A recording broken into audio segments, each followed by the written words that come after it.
Welcome to Telling the Tales, the podcast where we talk about every single Telltale episodic narrative video game. I'm your host, Mitchell Farley Wolf, and I'm here, as always, with Dustin Cornelius Jackson. Oh, who needs you, Mitchell? I do.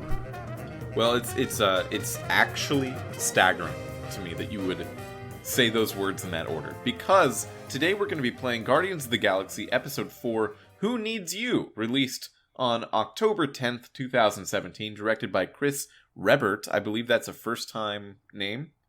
Ooh. Designed Doesn't by... sound familiar. Yeah, I don't think so. Designed by Matt Bulland and Connor Cleary. Written by Josh Trujillo, Ross Bealey, Jessica Krause, and Tim Williams. This is the fourth and penultimate episode of Telltale's run on Guardians of the Galaxy. What'd you think about it? I liked it. I liked it maybe not quite as much as the last episode, but I thought it was fun. I thought it was a fun... You're inside a big worm. There's lots of worms in this episode. It's really the worm episode. It is definitely the worm episode, and you know what? I just thematically, I don't know if that bodes well. I think that it is weird. It's weird that the fourth episode of Guardians of the Galaxy, we have the... I don't know if I want to call it like the filler episode, like the penultimate episode. I guess it leads up to an important bit in the story, but like I think about how like Tales from Monkey Island, you had the eaten by a big creature as the third episode. It kind of the episode that's a little like it's important, but it's a little inconsequential. That's how I feel about this one, but this is like, you should be like really building up to the important stuff at this point. Well, it's interesting that you say that, because there's at least one death in this episode. For me, there were two of critical characters, not just bystanders or anything.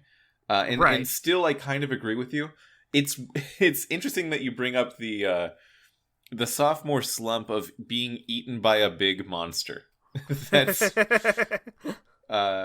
it's very funny that it's happened more than once, because that shouldn't be that common of a thing. But B, like, that should feel significant, and maybe it's just sort of the middle of something. Yeah, like, it's not bad. It's a good plot. I like escaping a big worm. I like when it was done in Tales of Monkey Island with the manatee. But you being stuck in a big creature is a detour to... It's not like the season is about, we've been eaten by a big creature. Yes, yeah, because the episode starts with sort of the main plot stuff. You're fighting against Hala, and just at the very beginning of the episode, Hala, for me, she's got her whole resurrected crew and her son. Which I understand is different for you. Yeah. But she, with her power, just sort of kicks all of us down a hole, and then we don't see each other again for the whole episode, and we just live in the hole now. And then the whole thing takes place in the hole until the very end where we fly away. Yeah.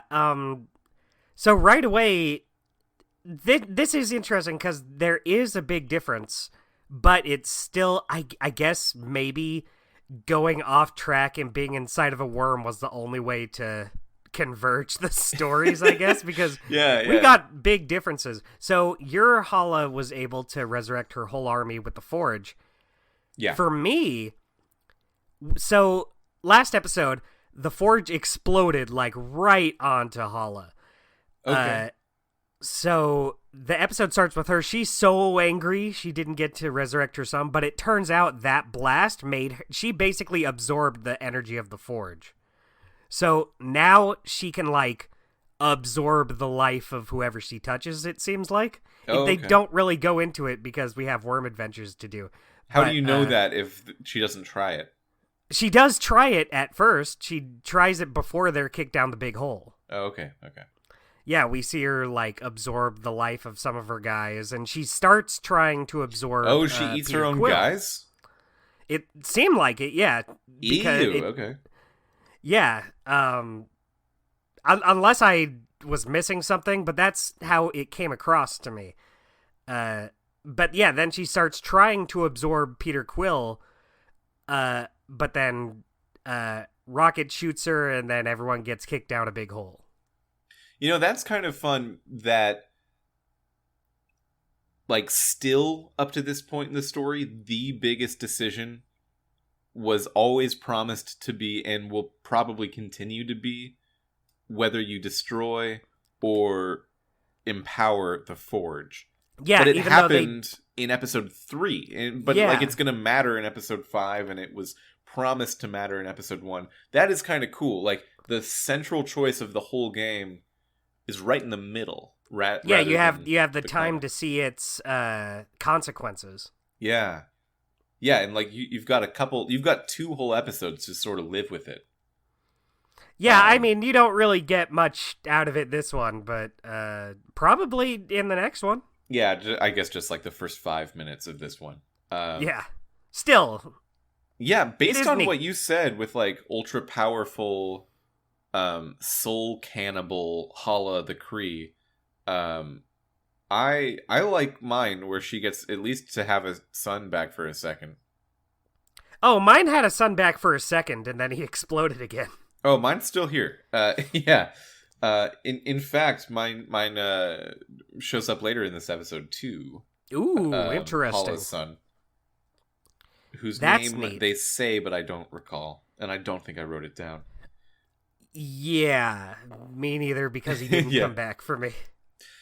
So high level, this is sort of the breakup episode. Yeah, the all is lost moment. Yeah, the depending on how well or like exactly what you've been doing in guiding your team to this moment, this episode can end very differently for different players. We can talk about how we get to the end, but I do want to go out of order a little bit. Okay. And just talk about what is the state of the Guardians of the Galaxy at the end of this episode for you? I have Peter and Rocket, and that's it. I also have Peter and Rocket, and that's it. That said, the other ones are interesting too. Nebula is dead. It happens. Nebula cannot not be dead by this point, which is, you know what? We called the game out for this last episode. Right. Because there was like, can you or can you not get Nebula into the team? And as soon as there was like a major choice about that, we talked about like, well, if there's a major choice about whether a character is with you or not, she's going to die soon. Yeah, that's just how it always goes every single time. Yeah, and I had the thought earlier today. I played the episode a couple days ago. I had the thought earlier today of like, should we hold it against the video game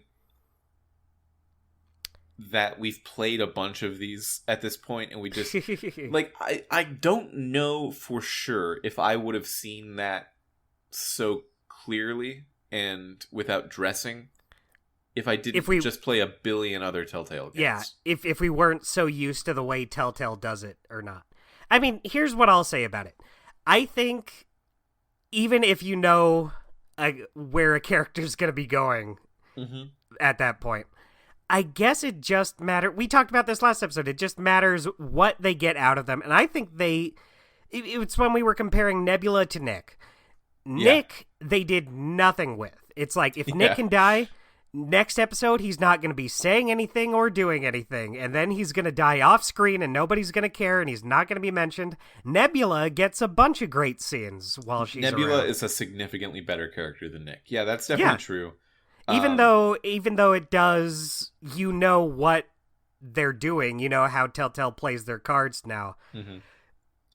Yeah, I still like Nebula. We still got a lot out of her. It's kind of like Carly in Walking Dead Season 1. Or, well, I don't want to say or Doug. I don't really know how it plays out with Doug. But Carly, you get some significant scenes with, even though she just dies in episode 3. That's great. I still like Carly, and I like having her around. So I guess there's a good way and a bad way to do this sort of thing. Yeah, but like, that's kind of what I'm saying though. Like we are so overexposed to Telltale because when we saw, or when I know that you played the game a long time ago, but when I played through Walking Dead season 1 and I had the situation with Carly, I did not expect her death. Oh yeah, totally. Me neither.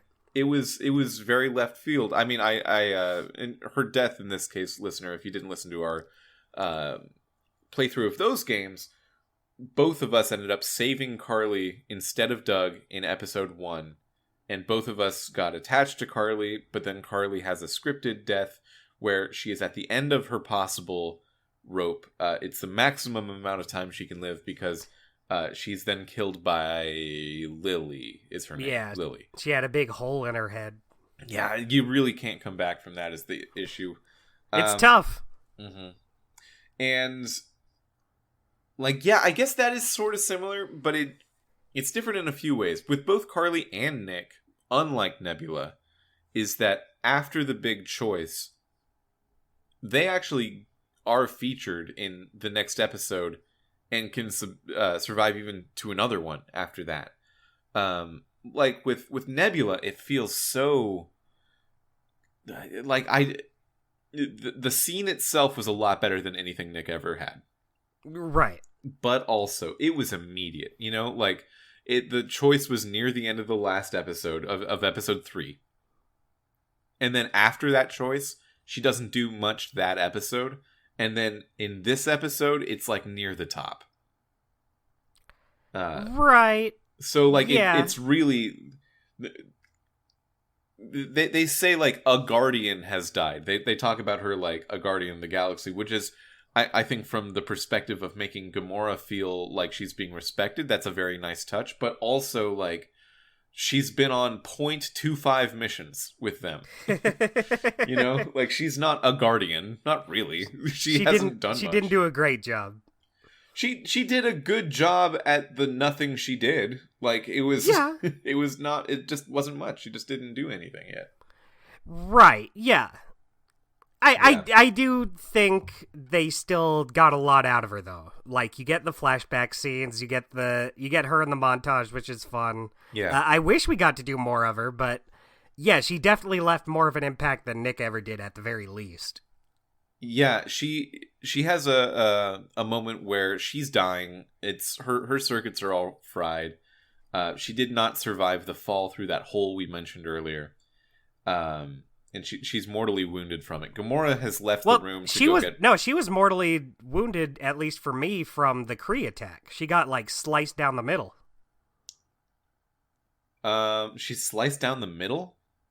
Well, not, like, sliced in half, but she gets, like, a big slice from Hala's sword thing. That happened for me, too, but it definitely felt like a combination of things. I felt the fall was...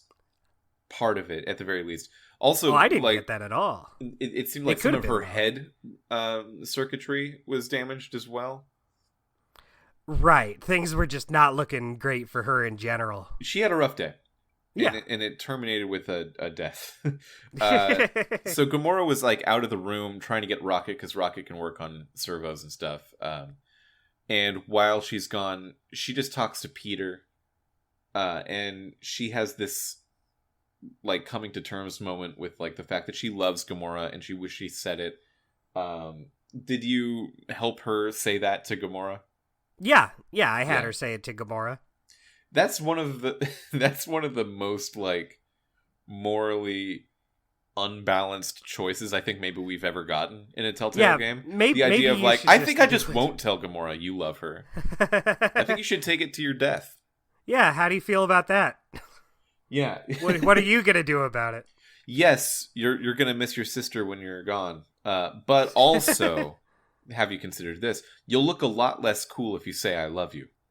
Yeah, it really goes against that like whole loner badass thing you got going on, so I'm just not gonna do it. Yeah, I think it's hot when you don't have feelings, so I'm gonna enforce that to the death. And Nebula would just have to be like, yeah, you're right. I guess that's the way things are gonna go. Yeah, it's a really somber attitude after that, if not for the fact that you're in the tummy of a giant worm. Yeah, you just get eaten by a giant worm. You know what? Something else I'll say. I feel like, so I thought Nebula's death scene was pretty well done. You know, I don't think it's quite on the same level of like a Walking Dead death or something. No, the good Walking Dead death. So, you know, I wasn't getting choked up and teary, but I was still like, oh, that sucks. But I feel like they kind of make some maybe not in great taste jokes for the character afterwards, like when they have to empty the ship and Drax keeps wanting to dump Nebula's body, and then he's like, what if we just dump the robot parts? Yeah, what if we take her apart? Yeah, it's like, I get it, you're jokey Guardians of the Galaxy, but this is maybe a little soon to be making these kinds of jokes for a character you tried to get an emotional scene out of. Well, yeah. I get it, but I do think the take her apart for the robot parts joke was like, I could be, I thought it was a little funny, but I could be with you on that one. I'm not saying they're not funny. I got it. I thought it. Yeah. But it is just still kind of like maybe not the best time, which was the point. But the first comment from Drax of like, maybe we should get her body off the ship because the point is the ship needs to take off. All the engines are damaged though, so we need to throw away basically anything that's not nailed down and some things that are nailed down to make the ship lighter. And Drax is like, you know, Gamora's mostly a robot. What if we lay her to rest outside the ship here in the worm? Like, I don't think that's actually that wild of a suggestion. That's true. I agree with Peter as well, saying like, no, that's crazy. We won't do that. We're gonna lay her to rest officially somewhere. Yeah. Then Drax is like, hey, here's a better idea. How about? Yeah. Yeah, like that. Okay, I'm with you on the second part. The first part, I kind of liked the reality of the fact that they would have a conversation of like, she is a dead body. We can't bring her back. Well, I mean, I guess that has been sort of a theme of this season that sometimes you can bring them back. Do you think that if Nebula was brought back by the Forge, she would just come back to life if they dropped her off in the worm, like still in the worm? Like they drop her, they leave her body in the worm, and then they use the Forge to bring her back, kind of like how the sun came back. It just kind of like okay, you're right. She wouldn't be in the worm. She would be wherever they did it because the sun did that. That would suck if she was still in the worm. Yeah, they bring her back and she's still a worm. I think about that a lot. Like the idea of in real life, if you could just bring someone back to life, and then they wake up in a coffin, like 6 feet under the earth, pretty rough. They would die again. Did not think this through. They're so thirsty. That's true. Maybe dead is better. Yeah, you need someone. If you're gonna bring someone back to life, you also need teleportation, an IV bag, like right away, a medical practitioner, therapy. You need a lot of other things too if you can do that. Yeah, like you should probably get them like some information on what's happened the last few years. Yeah. Joe Biden? No way. Yeah, okay. So before we started recording today, we were talking a little bit about like Telltale's slump and how this game was right in the period, right in the schedule of their releases to garner maybe most of the attraction of that criticism. Right. I said it in episode 1, like, this was the first one to me that really felt like kind of distilled just another Telltale game. As we've gotten further along, as we've seen more things like Rocket's backstory and the addition of Mantis and like all of those very specific Marvel and Guardians of the Galaxy ideas, it has felt a bit more like its own thing. But I think from the style of writing, the tone of the story, the themes that they're trying to get at, it really is like pretty classic Telltale. In this season, to the point where I wonder if they just didn't do this game. Not to say this game is like so bad it should not have existed, but if they just didn't do this one, I wonder if the rest of their library would feel a little bit less samey in retrospect. I don't know. I kind of feel like... Well, I don't... It's hard to say without playing the ones that we've played already, but I think about, like, what we have left. We have another Batman, another Minecraft, another Walking Dead. Mm-hmm. I feel like Guardians at least gives a splash of, well, this is something different, even if it is pretty similar to the others. Like, I feel like I'd be feeling it more if we didn't have Guardians. It'd be really? Like, oh, I think so. Just because, like, just based off of what we have left. And I know we're playing them not in order per se, but like, I think about it would be the same properties. At least Guardians is a different property with different characters. If we just had like another Batman, another Minecraft, and they also just felt the same tone, I'd be feeling it harder, I think. You know, I just don't know, because Guardians of the Galaxy and Batman are both superhero stories. They're both like major comic book label superhero IP. That said, this game has felt a lot like what I've expected from every Telltale game this far. And Batman does not in exactly the same way. There's some things that carry over from like Walking Dead or Wolf Among Us and Batman for sure. Right. But it kind of has its own mechanics, like the detective stuff. Yeah. Well, yeah, and just the vibe of the story in general is so much more noir.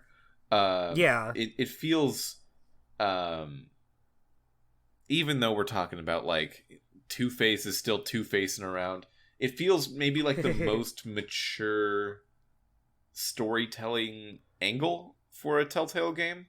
Right. Out of like, I think all of them Walking Dead Season 1 is kind of unparalleled in that way. But Batman is like grittier in some ways and purposefully drier. I don't use dry as an insult there. It's just like pure of the one thing that it is itself. Right. Yeah, and like in that way, it stands on its own. In Minecraft, while I think the story and mechanics of it are like extremely classic type Telltale, like maybe even more so than Guardians, it's still Minecraft and it's weird and it's you can't say it feels like anything else. It's Minecraft, right? So like between those two, even though we have a second season of both those and we've had them already, like I feel like those things just stand on their own more.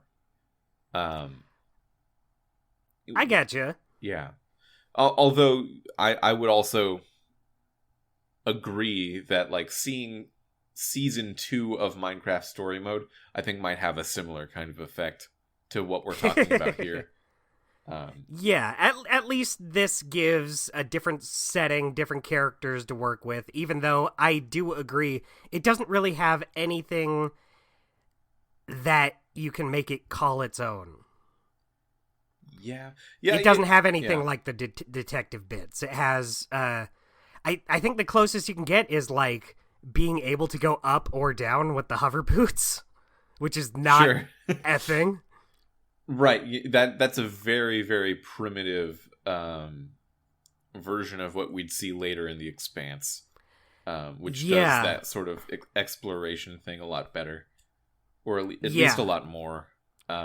It just doesn't have anything very unique to it, even though I do like these characters. I like the Guardians of the Galaxy. I like the setting. I'm liking this story so far. I feel like I've grown more into it, but I do agree there just isn't much to call it its own thing. Yeah, I'm there with you. Like, I came out of this episode feeling like, yeah, I'm really excited to see what happens in episode 5 in terms of the story, but like, I also wasn't that hot on episodes 1 and 2 overall. Like, I liked certain moments. I thought it was cool and audacious that they started the game killing Thanos. And I thought we've talked about that episode 2 rocket flashback a lot. I liked that. Yeah. That was a good moment. But, like, I don't know if it propelled me forward very much. I don't know if it got me excited about seeing more things. I get you. Really, until now. Like, even episode 3, which I think is still my favorite episode in the season. The one that was heavy on its use of the dreams and flashback and Mantis messing with people's heads. That was great. But like, I still kind of felt like I saw a half hour of a show I might see as a kid and do not need to keep watching it necessarily. I liked it. Now I'm finally at the point where like I do want to see what episode 5 is going to be. Which is an improvement and should be noted as a success, I suppose. Yeah. But I'm my major thought, the thought that is higher than that one, is just like, yeah, this is one of those Telltale games, and man, they were doing so many of them, weren't they? That's true. They were just doing a lot. Were. Yeah. Yeah, I feel like I'm in a weird spot with it where I feel like I'm kind of am a little more into it than I was Batman, but I feel like I shouldn't because I don't think it's as good based on what we just said. But I feel like with Batman, it was just maybe a little too dry for me. Like, I liked seeing different takes on the characters, but at the end of the day, I was just like, that was a good Telltale game, and that's about it. But with Guardians, I'm like, this isn't necessarily one of the better Telltale games, but I like the characters. I like seeing what they're going through. I get more out of, like, Nebula and Gamora's relationship, more out of, like, Rocket's backstory than I feel like I did out of anything, really, in Batman. And I'm not sure why that is. Maybe it's just been a while since I played Batman, but I just remember, like, none of it really sunk into me, I guess. Yeah, even though I did think I it can was feel good. that. I get that. I feel like Guardians, even though, like, as a game, it's not as unique, not as satisfying, just its characters, tone, and location just kind of resonate with me more than Batman did. So I'm enjoying it more, even though I think it's probably not as good. Yeah, I mean, between the Batman Telltale game and the Guardians of the Galaxy Telltale game and the Guardians of the Galaxy movie trilogy, I like those movies more than either of these games. Right, and, yeah. What the third Guardians movie does with Rocket's backstory and what Guardians 2 does with Gamora and Nebula and them making up, and what Guardians 1 does with Peter Quill's nostalgia for Earth. Like, they're all done so well. James Gunn is a very good movie maker. Yeah, he made Scooby-Doo. He made Scooby-Doo. He made Super. You ever see that movie Super? I haven't. I heard about it. Yeah, the Rainn Wilson movie. Was it good?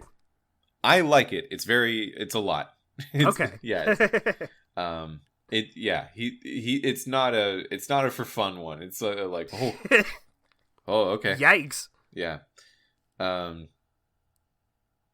But yeah, those movies have done such a good job of, like, making those stories feel very real and important to me, to the point where I see them happening in this game, and, like, there's a little bit of unfair borrowing of valor in these game versions of those stories. Like, is Nebula and Gamora's relationship actually that compelling in this game? Like, I kind of don't know how I would actually feel about it, because so much of the movie is just also happening here. And I really liked it in the movie, and I'm a little like, I like it in the game, but like, is it just because of what the game has done, or am I like using borrowed emotions from this other thing that I had when I watched the movies to prop up the game's stories? I think that's an interesting thing to think about. With Batman, it's very much its own Batman story. I mean, like I've seen a billion Batman movies, but still, it's its own kind of one. Right? Yeah. So I don't really have that exact same feeling about it.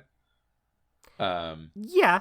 Yeah. I get that. Something I was thinking about though is I wonder how I would feel about this without seeing those movies, because this came out like it started before the second movie, and then the second movie came out, and then it kept going. I wonder if, because like I get what you're saying, and I feel like that could totally be a possibility, but I also wonder if seeing these for the first time in this game, like Rocket's backstory wouldn't come until years later in a movie, in an adaptation. So I wonder if I played this game when it came out, if I saw that at the time, I'd be like, oh my God. Like, I wonder if it would hit harder because it doesn't have that movie scene it has to be compared to. Yeah, I mean, with the rocket thing, yes. I think everything else, though, is just about everything else that the game really trades on hard is in the first two movies. Yeah, it doesn't hurt. It doesn't help that this game, Guardians of the Galaxy, is really cribbing off of those movies, like its whole personality and vibe. Even though it's supposed to be its own continuity, it is just trying to be those movies still, because that's what you associate with those characters. With Batman, though, Batman's had so many different adaptations that it's kind of allowed to be its own thing. Well, especially, like, it really goes in a different direction with some stuff, which is interesting.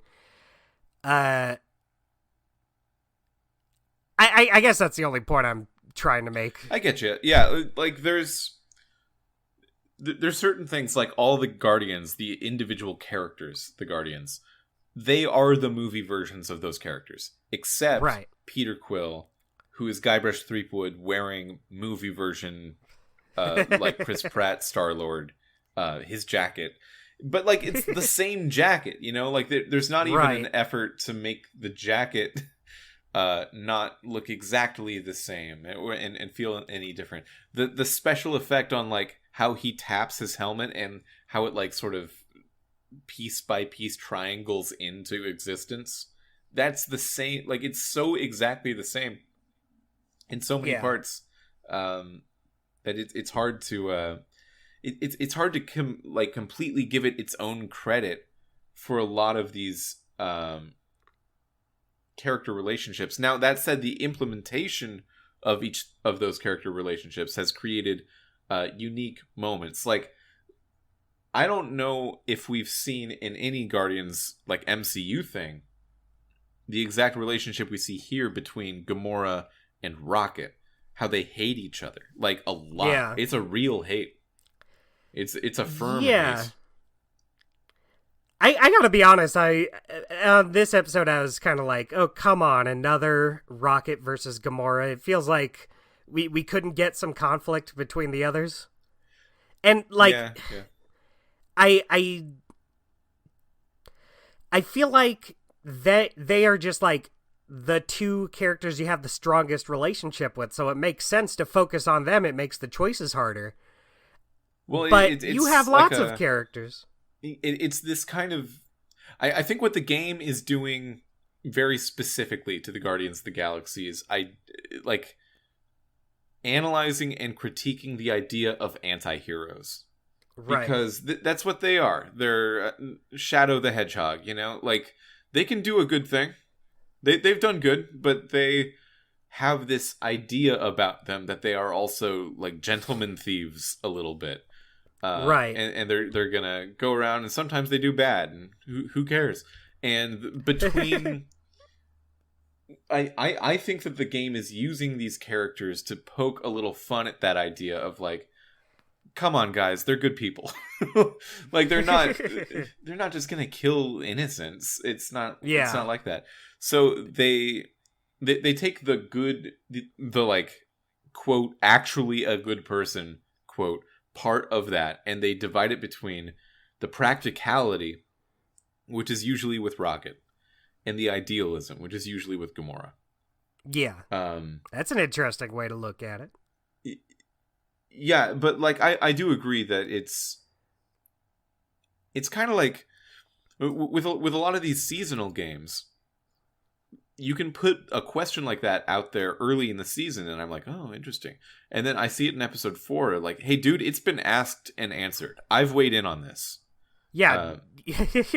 I've given my opinion. Yeah. But at the same time, it's like, well, I don't know if it would necessarily be as hard a decision if it was like, oh, Drax says we should do this, but Groot says this. Yeah, Groot says I am Groot. Yeah. Shit, he raises a good point. Yeah. I mean, I agree with your point that it could be a conflict between two other characters, but I also kind of think that this is a limitation of who these characters are. Right.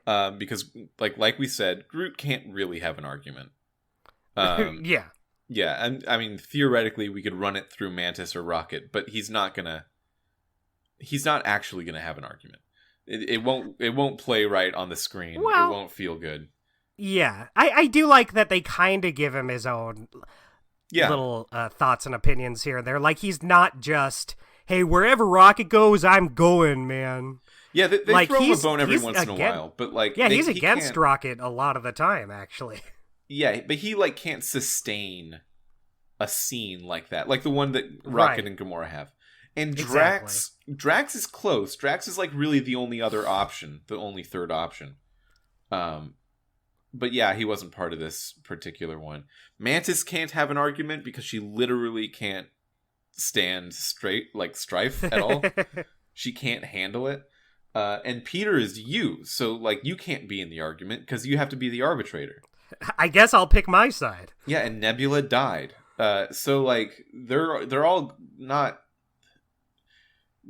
It feels like it's this big cast of characters, but really it's like we can only really talk about the division between people in terms of Rocket and Gamora, and we can really only talk about internal strife in terms of Nebula and Drax. And like that's kind of the only ways they can be used. You can't use Peter, you can't use Groot, you can't use Mantis.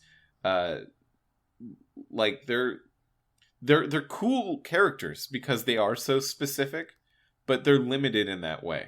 They're limited for a game like this. Certainly for a game like this, but I could imagine that like by Guardians 3, they're getting to a point where like, okay, maybe we need to write Mantis, because this is what happened in that movie. Like, we need to write Mantis to have a little bit less of her own like power thing going on, so she can have her own desires and fears and loves and hates. Like, so we need to write her differently. We need to write Drax differently. He like can't have a relationship in the way that he talks in the first two movies, so let's change that. We need to add characters like Cosmo and Lila and just all these other characters, because like I think they knew their characters couldn't like do everything they wanted them to do all the time. Just from like a screenwriting thing, even outside of a Telltale format game.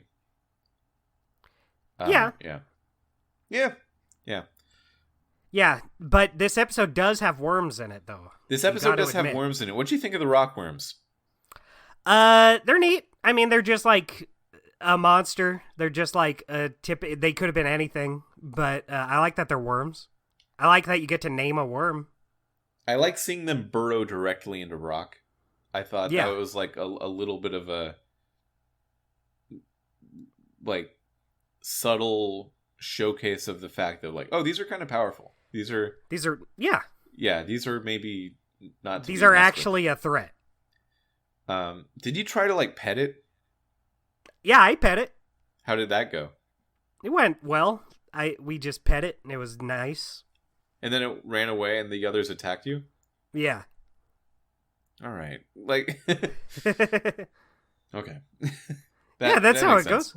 You're right. That is if I pet one dog and then it like ran toward its family of other crazed dogs, and I would not expect it to forward the information that I'm tight.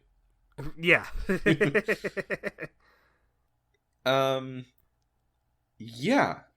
What else happened in this episode? Okay, so you fall down the hole. There's a schism, a powerful schism between Rocket and Gamora, because Rocket's like being a pragmatist and saying how Nebula's basically dead. And Gamora is understandably upset with that. Yeah.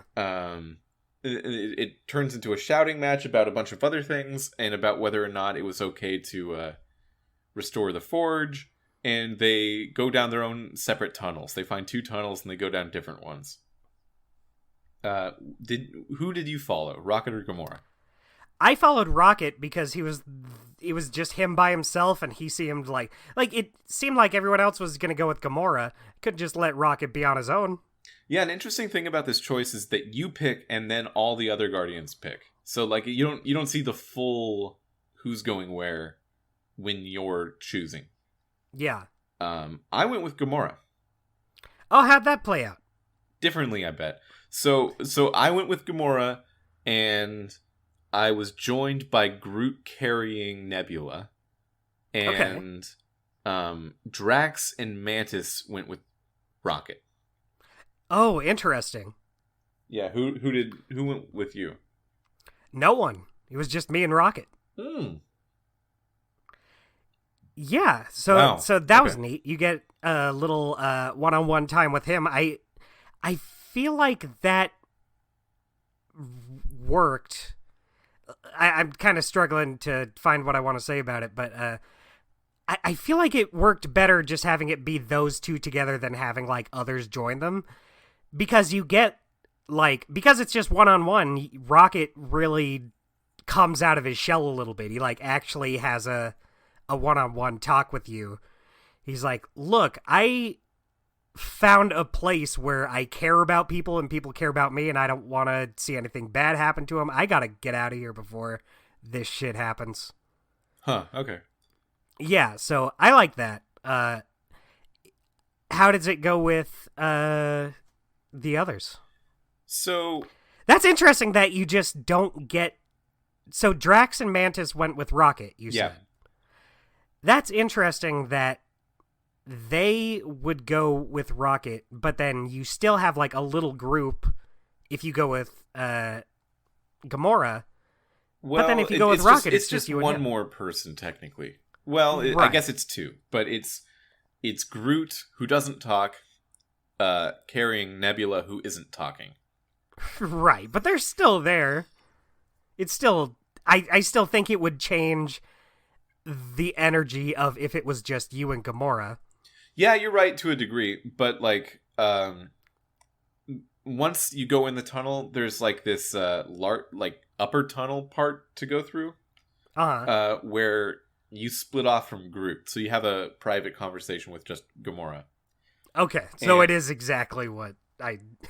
Yeah, but with Gamora, the conversation is she's saying, hey, I think I can't even save my sister. I don't feel like a guardian of anything. I'm going to leave the Guardians of the Galaxy after this mission. She says so that. Both Rocket and Gamora have a conversation saying, after this, I'm out of here. But you have the option there to either be like, no, I'm your friend. Or okay, but don't. To say, okay, I get it. Or a third option to say like, okay, do we not have something like you and I? Do we not have something romantic? Because like I'm gonna really not be happy about that. And you have your first opportunity to like say it out loud, and Gamora agrees like, yeah, I like you. okay, I'll think about it. And then like by the end for me, because I chose that option, because I'm gonna get those relationships in these games, Dustin. I'm gonna get them. Yeah, I guess that is true. I did go with the raccoon. Yeah, near the end when they're like about to enter the combined place, Gamora is saying, "You know what? Okay, I thought about it.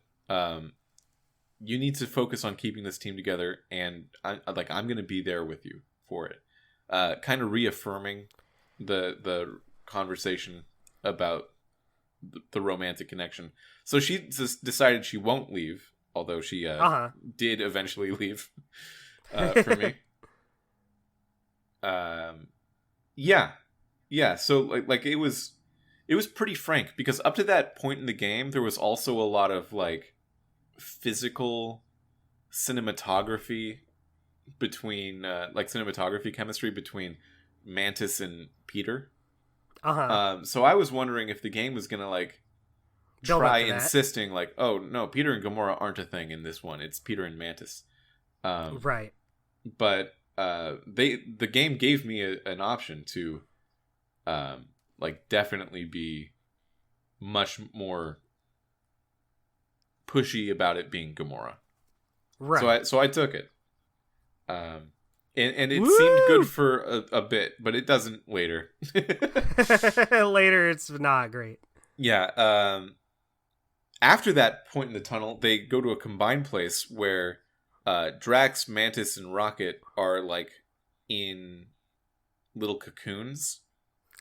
Ooh, interesting. Yeah, see, for me, it was everyone else in cocoons. Okay, but it's the same deal. They're just all in cocoons. Yeah. Okay. All right. I guess the tunnels are the same. Yeah, but I had Rocket, and he got upset because Peter farted in the cave.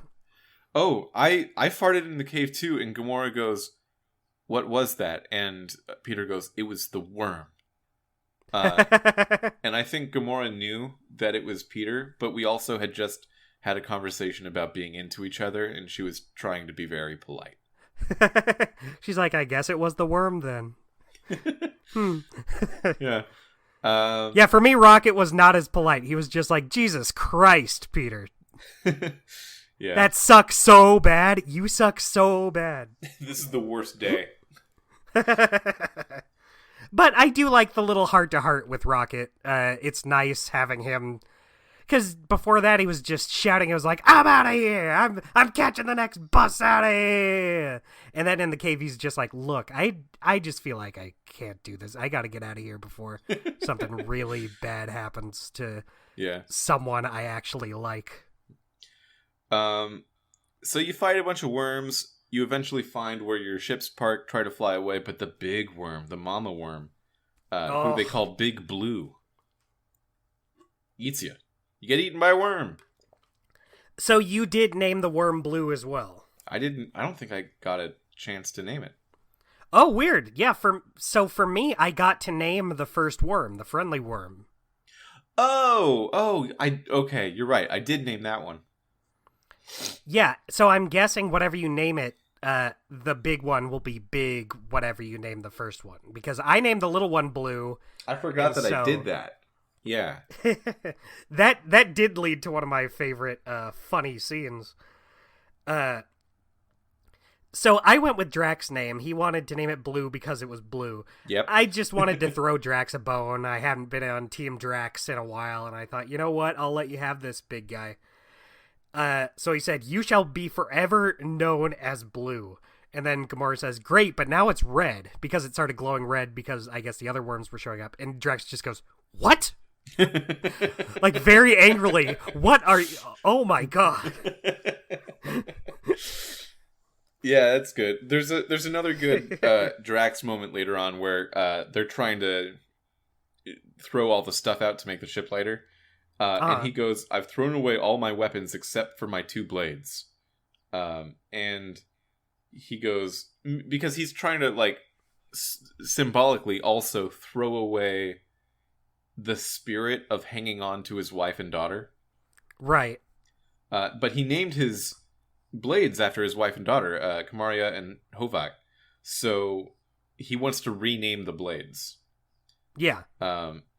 And like all your options are like Hall & Oates, Simon and Garfunkel, stuff Benny like and the that. Jets. Benny and the Jets. One blade is called the Jets. What did you choose? I chose Benny and the Jets. So I chose the silence option, and I didn't say anything. Uh-huh. And Drax says, "You are bad at naming things. I will name them Left Blade and Right Blade." You know what? That's probably better than, like, naming after, like, a band. Yeah, I did want to do Simon and Garfunkel. That seemed fun. Yeah, I don't know why I picked Benny and the Jets. I think I was just low on time and didn't want to pick Hall & Oates because I'm not a Hall & Oates fan. I do love the idea that one of them is the Jets. That's a good plural name. Yeah, that's what I went with. Something we skipped was the flashback we get with Drax. Yeah, he has a really nice flashback with his daughter, training her to go be an ogre or whatever. She's got to go on her walkabout, her travel quest. Yeah. That was fun. Correct me if I'm wrong, I don't think we see something like that in any of the movies. No, it's been a while since I've seen the first one. Yeah. This has got to be from a comic, because like Rocket's thing was also from a comic, and they didn't just make it up. So I assume this is from something. Yeah, you know what? We were talking about, the movies did them better, but I think they still deserve some credit for doing these for, like, the first time. Oh, definitely. And, like, it is probably a disservice to the game that we are playing it after we've seen Volume 3. Right. But yeah, definitely. And it's done well here. There's a bunch of like trials Kamaria has to go through to prove herself ready to go on this journey where she's gonna probably fight a thing. It's kind of vague of like what the purpose of the deal is, but it's like it's a rite of passage. It's a coming of age thing. Right. She gets her first tattoo, which is a smaller version of the one Drax has on his shoulder. Yeah. It's a good one. Did you push her off the cliff? No. Oh, really? So you pushed her off the cliff? Yes, I did push her off the cliff. Okay. Yeah, how'd that go? She lived. She was good. She was like, "Thanks, I did it." So wouldn't that have sucked if in this continuity that's how she died? Like, it gives you the option to push her off, and it's like, I guess you shouldn't have done that. Yeah. So there's a trust jump exercise thing where she needs to jump off of this cliff and just assume it's going to be okay. But it's super cloudy. You can't see the ground. You don't know what you're jumping into. It's very high up. And she's freaking out. Like, she can't handle it. And as she's, like, sort of wobbling between whether she wants to do it or not, you have the option to either push her or to pull her back. But Dustin. But? It's about giving them the space they need to make the decisions themselves. So if you just wait it out and you don't press anything, she'll gather the courage and jump on her own. Yeah, I pushed her. Yeah, cool. I waited it out, which it felt like 40 seconds. It felt like a very long time. But she did eventually do it. Good for her. Now, I love that choice, but I was assuming that like this is actually over a very deep lake or something where there's not actually a danger here. Like, and that was kind of the point. But when you see Drax like wait for her to come back to where he is, she's like limping. She got hurt. Yeah, it hurt her bad. Yeah, I think she just fell like onto the ground. There's nothing there. Yeah, I thought her arm was broken because it seemed like it was kind of dangling while she was limping. Yeah, she had like a limp and like her arm was hanging weird. I would not call that a good thing to do. But yeah, she was happy about it. Yeah, she's fine. Yeah. Yeah, for me, she was glad I pushed her, so I don't feel too bad about it. Well, she has a question for Drax right before she goes, which is, what if I find an enemy who is too powerful and I know I cannot defeat? And you have a bunch of options to say to that. What do you say to that? I said, never surrender. Okay. I said, then you run. Run away. Yeah, that's probably the smart one. Yeah, I like that you're role-playing as Drax, though. That's very much in the spirit of Drax. Yeah, exactly. It just felt like the kind of thing Drax would tell her. Yeah, so that comes back again, because as they're flying away from the worm that ate them, once they get out of the worm, which you can get out either through the mouth or the butt. I definitely chose the butt. Yeah, same. Like I'm going to yeah. do the mouth when I'm given that option. So you're flying away. The worm is gaining on you. And you realize there might not be an opportunity to actually fly away fast enough. So what Drax does is he volunteers to sacrifice himself. Like jumping out of the airlock of the ship and distracts the worm long enough for the ship to get away. But, Drax is going to die for that. And he thinks about what he told Kamaria to run away, and he says, like, I should stop running away. Did you let Drax do that? Oh, I let him do it. I let him do it too. Yeah, he said, let me have this. And I thought, well, if I don't, you're probably going to be real pissed off at me, so I guess I'll let you have it. Yeah, but maybe not as pissed as Gamora was for it. Yeah. Which I can't fault her for. Good point, Gamora. Yeah. Mm-hmm. You just can't please anybody sometimes. Yeah. So, yeah, Drax dies for us, and I don't know if he dies. We don't see him die. I mean, that's definitely true. I'm speaking sort of through the the game wants us to see, dead. But yeah. Yeah, I would be extremely surprised if they actually killed off Drax here. I would be shocked if he doesn't come back in episode 5 and he's like, I was fine. Yeah. I killed the worm. I kind of wish it was real. I wish that Telltale... Yeah, that would be pretty daring for like such a major character. Yeah, I mean, it is the penultimate episode of something that doesn't get a second season. So... Yeah. I mean, they could kill the Guardians if they wanted to. Yeah, but they didn't know they weren't going to get a second season. This isn't one of the ones I've heard that they tried for, though. Right, but to me, and this is speaking as someone who hasn't even finished the game, it strikes me as like, it just doesn't seem like the kind of thing they would do here. Maybe it is. Maybe they do kill Drax, but where I'm at right now, it feels like, no, they would not kill one of the members of the Guardians because they have the possibility of doing another in the future, at least at the time. But who knows, Yeah, I mean, they still do kill Nebula, and I don't think she's ever coming back. I think that's for real. You're right, though. Like, Drax is a much bigger deal than Nebula, I think. Like, at least before the movies made Nebula a bigger deal. Like, by 3, Nebula's part of the team, but here, this is long before that. Nebula seems like a character that they could just kill off, and it wouldn't matter that much. Yeah. Drax would be a big one, though.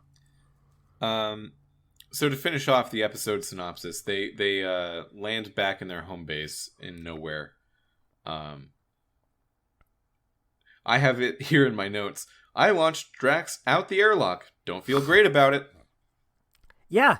Yeah. I don't feel like I immediately regretted it. This was not one of the like hard decisions I feel conflicted about, but ultimately would do again. I would do this differently. I was exactly the same. Like the whole time doing it, I was like, shit, should I reset? No, I can't reset. I'm here. I'm a podcaster. I have integrity. Yeah. I'm not one of those types. Yeah, so this feels... Maybe it is always just the case that it ends up with Peter and Rocket, but it feels like something that could have gone a bunch of different ways depending on like what your skateboard score is. Like Walking Dead season 1, where it's like, who do you take with you? Yeah, it feels a lot like that, but we have the exact same... We're leaving Groot to watch the boat. Yeah.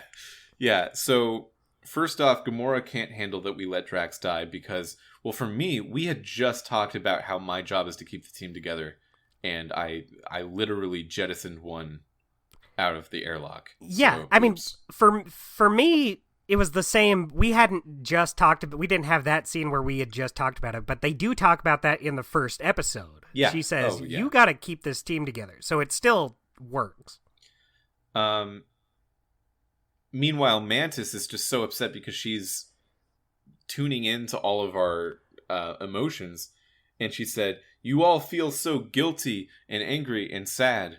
And guilty is Rocket, and angry is Gamora, and sad is Peter. And I liked the idea that we're just playing a really sad guy. Like, that's his overarching He's sad. personality. Yeah. And so Mantis she can't handle it. She has to, just walk away. Yeah, she literally could not even with us. Yeah, she has actually nowhere in the universe to go, but she's still, like, not here. Yeah, anywhere but here is good. So Groot goes after Mantis and says, "Hey, I'm through Rocket. I'm not mad at you. I just need to, I know what it's like to be on your own like that." Yeah. You know what? I think that's a good pair-up, because yeah. Mantis can read Groot's emotions even if she can't understand his language. Yeah. So then Rocket and Peter, all they have is each other, and they use it. They stay together. And then they go to a bar where they find that Hala the... is it the Accuser? Hala the... She has a title. Hala the Destroyer, right? The Destroyer, okay. Hala the Destroyer... It's not very creative. No, yeah. It has destroyed a whole planet. Millions are dead, and they're sad about that. They see it on the news. Yeah, whoops. But then, for me, I don't know what happens for you, Peter gets a tap on his shoulder. And he turns around, and it's Hala's son. And he says, "We need to talk." And then that's the end of the episode. I didn't get that at all. It ends right after, so they're watching the TV, and Rocket says, "I think I just found her," and then it ends. Oh, really? Okay, that's worse. I didn't get a shoulder tap. Well, yeah, you don't get a Kree son. So that's true. Yeah, that's the episode. I am in a position where I'm excited to try putting the team back together. I'm excited to see this go through. Yeah. Yeah, I feel like we were kind of down on the overall. Like, we had some criticisms of this game, but I do want to see how this plays out. I can't always say that for every Telltale game. I want to see this one through. Yeah. I definitely want to talk to this Kree boy, see what his deal is. Just gonna try to hang out with Mantis again. She's not gonna want to. That makes sense. Maybe Drax is alive. Maybe he's dead. He's probably alive. Yeah, I'd be shocked if they actually killed him off, but I would respect it. I would prefer it. Like, make the thing that feels important feel important. Yeah.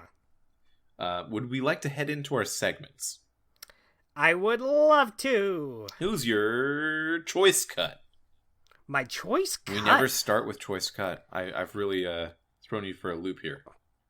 You know what's interesting? This choice cut plays into something we barely even touched upon at all. Yeah. What to give away to lighten the ship? Okay, yes. Mine is also related to that. It's specifically the decision with the tape deck. Oh, yeah, that's a good one. I thought this whole scene was very well done. I liked this a lot. How, everyone has to give up stuff that's important to them. Yeah. It really did make me reflect on what I was doing, because I was telling everyone, like, nope, you got to get rid of it, Rocket. You got to get rid of that big gun you love so much. So I was like, well, I got to get rid of my shit. I can't just tell these guys to get rid of all their, like, important belongings and then say, no, but I gotta keep this, like, barbell, though. Yeah. Well, like, I like the progression of the choices they make you deal with, because they start out very easy. They're giving you things like, literally weights, where the emotional value of them is quite low and the weight of them is quite high. It is a very easy decision to throw that away. And then also they give you something like the photo of young you and your mom, where it weighs basically nothing, but is very important to you. So, like, obviously, I kept that. Yeah. Everything else I got rid of, like all the physical stuff. I don't need a case of beer. Like, this is stuff that can be replaced. The case of alcohol is very funny. It's huge. There was one other thing I kept, which was like, it was like the plastic little toy of it was either like a ray gun or a ship or something from his childhood, but everything else, it was so small and like hollow, so like it's not gonna matter. It's 6 things in total in his room that they give you to choose on, and like 4 are obviously heavy and you should let them go. One of them is the picture and one is the ray gun, and I kept the ray gun in the picture. I think you can throw away the ray gun too, that makes sense, but like, obviously don't throw away the picture. Obviously the ray gun I threw away, and he was just like, well, I graduated to the real thing, I don't need this anymore. Oh yeah, I mean, that's fair too.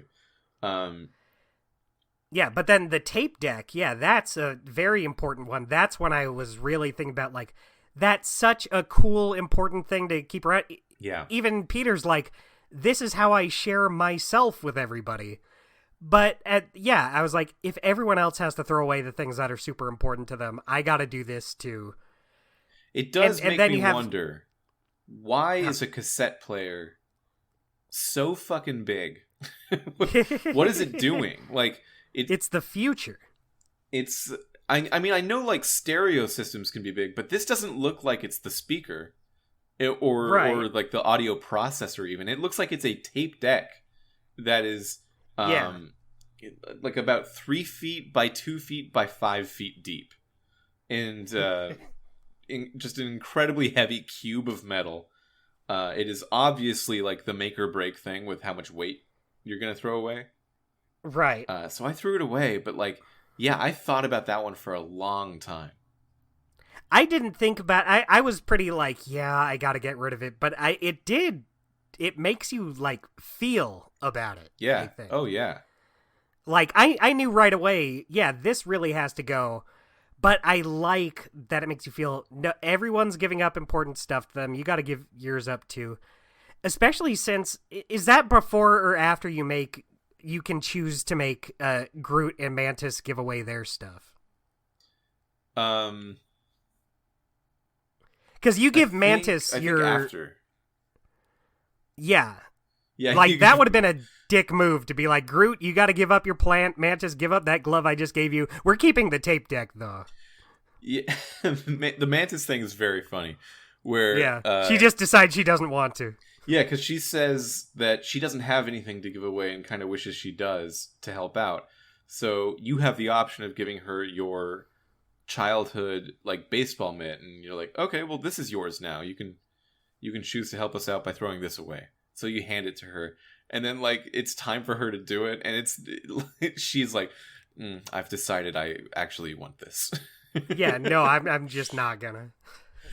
I made her do it, but I was of two minds about it, because on one hand I was like, well, this is like her one possession. I think she should get to keep something. She's never had anything ever, and this is her first one.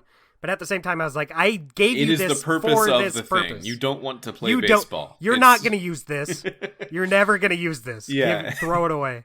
With Groot, though, he's got his, like, potted plant thing that is still vague on whether or not it's sentient or if it's just a potted plant that he has. I told him to keep that. I didn't. I told him to give it up just because. Really? That's heartless, dude. No, I felt bad about it, but at the same time, I was like, everyone else is giving up things that are very important to them. I would feel like a huge dick if I said, no, but Groot can do it, though. It's okay when Groot does it. I would feel like a bigger dick if I threw Groot's cousin out. That one feels a lot to me. It didn't seem that heavy. Yeah, I don't know. I just would have been. I just told people to get, and I guess it makes more sense to get rid of like a giant fucking gun. But I don't know. I just felt like, well, everyone else had to give up important stuff. Groot wasn't that upset about it. He just said, "I am Groot." He was fine, probably. Yeah, he didn't say, "I am sad about this." That's a great choice cut. I'm glad that we had that. Yeah, and here's the thing. I'm going to go right into Golden Moment because it's exactly that same scene. I feel a little bad doubling up like that, but I just thought that was a great scene. Well, my Golden Moment is different, but it's the breakup when they go back to nowhere. I felt like it was just done very well to me. I just was very upset that Gamora was so upset, even though she's rightfully so to be so upset.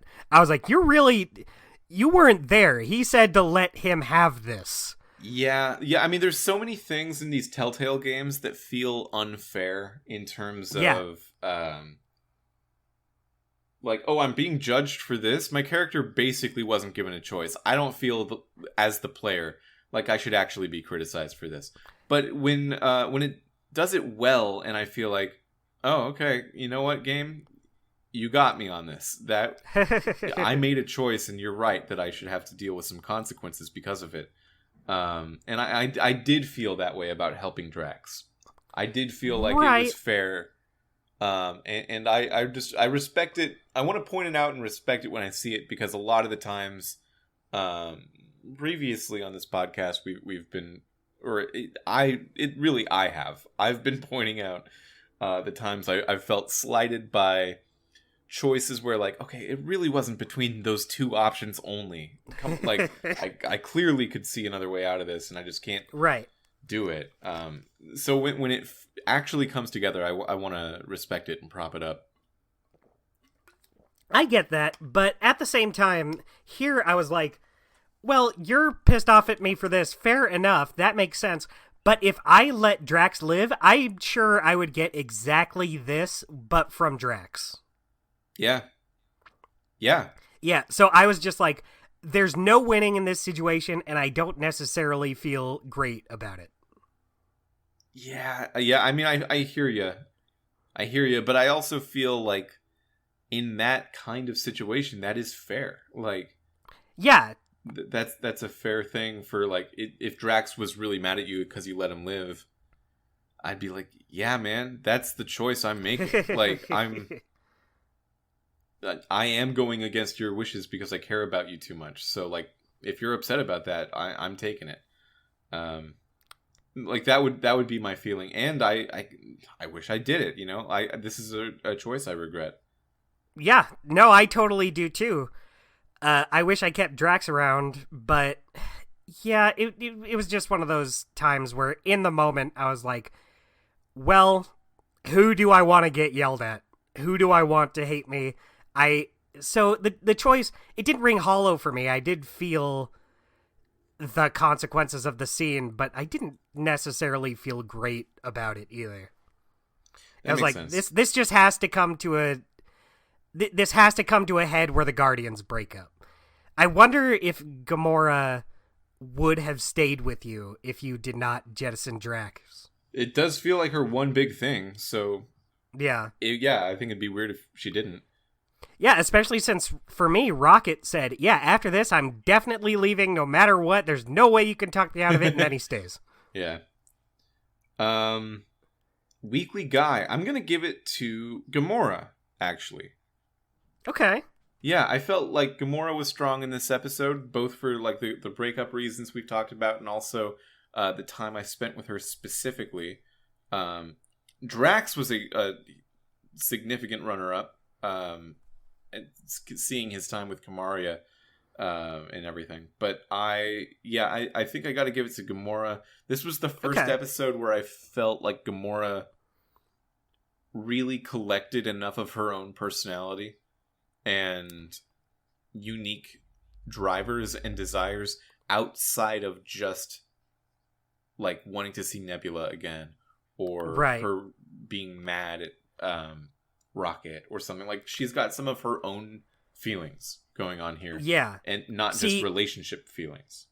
Since I went with Rocket, I didn't get a lot of Gamora scenes. So what I got was Gamora being angry at Rocket and Gamora being angry at me. Yeah, okay. So who's your So I'd give it to Drax. I felt like Drax was very good this episode. For the reasons you said, you know, we get to see his history. I got some good laughs out of him with the worm. I like that he's adamant on saying the word colon. That's fun. Mm-hmm. Rocket's like, don't do that. And then he doubles down. He's like, say it with me, colon. Say the word. Yeah, and then the sacrifice with Drax at the end. Even though at this point, I don't buy that they're killing him off. I did feel bad about letting him go. I was like, I don't want you to die. Yeah. I would prefer if you just didn't want to do this at all.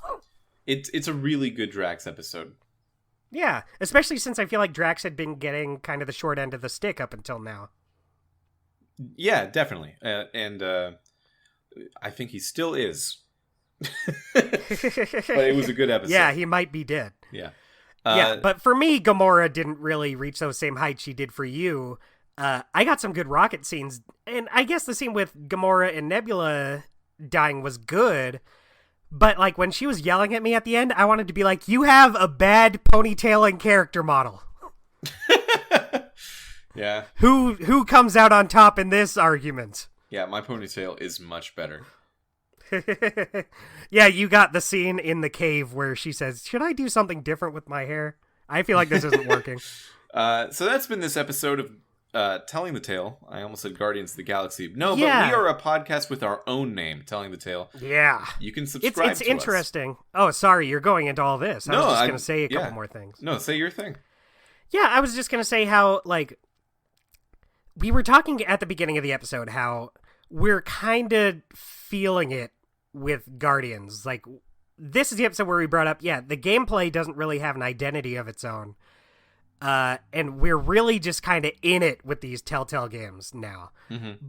But I do feel like, and even though this episode was a quote filler episode, even though it's really not, but it feels like it is, it does get me excited. I had a good time with this episode. I thought it was fun. Being inside a giant monster and getting out through its butt is fun. You get a big ship chase scene. It's a good episode, even though it feels like it's one of the not important ones. And I'm excited to see where it goes going forward. It's kind of a mixed, nuanced opinions episode. Yeah, definitely. Well, thank you for joining me today, Dustin. As I was saying before you so rudely cut me off, you can subscribe to us wherever podcasts are found. Just about anywhere you listen to us, you can also subscribe to us. It's Telling the Tale. It's a good show. It's a good show. Even there, you can listen to us. You know the one we mean. Yeah, you know that one. Like, I'd prefer if you kind of take it above board, but we are there. So this has been Guardians of the Galaxy episode 4, Who Needs You? Join us next week as we talk about the finale of Guardians of the Galaxy, a Telltale series, with its episode 5, its 5th episode, which will also be our last episode of the calendar year. We're excited to see you when we see you. Oh my god, trash truck, please drive away. Get out of here! Get out of here! We'll see you when we see you, and we'll see you next week. So I'll save that for later, I guess. And until next time, have a great summer. Bye!